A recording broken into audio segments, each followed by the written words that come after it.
It's not commanded to people now in our dispensation to give tithes and offering.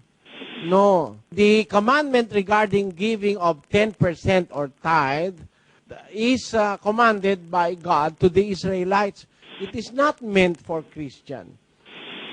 In the book of Hebrews chapter 7 verse 5, I read, "And verily they that are of the sons of Levi, who receive the office of the priesthood, have a commandment to take tithes of the people according to the law, that is of their brethren." You see, those who were commanded by God to take tithes or 10% were the Levitical priests, those of the tribes of Levi who have received the office of the priesthood.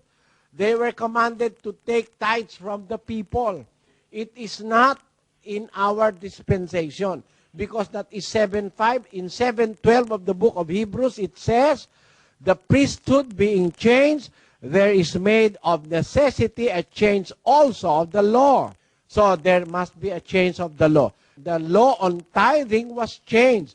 And in the Christian dispensation, the commandment is what is written in the book of 2 Corinthians chapter 9, verse 7, which says, and we read, "Every man according as he purposeth in his heart, so let him give, not grudgingly or of necessity, for God loveth a cheerful giver." See, according as he purposeth in his heart, so let him give.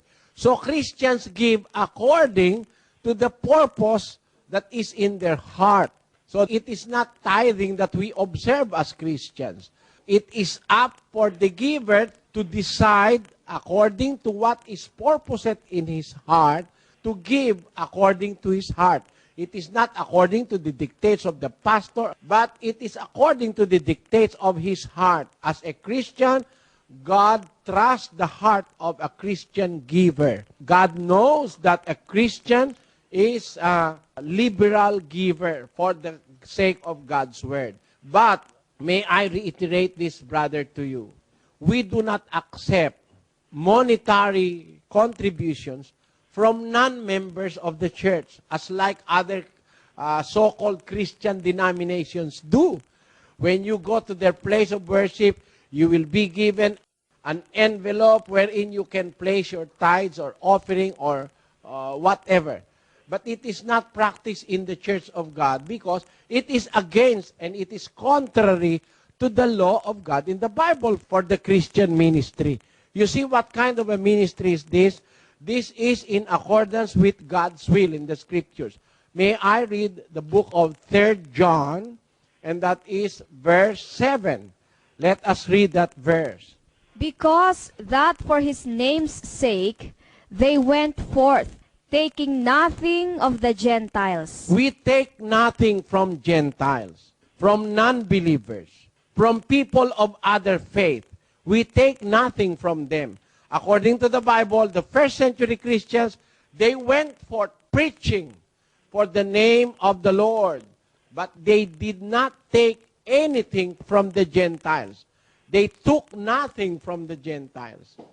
They do not ask for anything from the Gentiles because they believe that the work of God must be sustained by Christian believers and not by non-believers.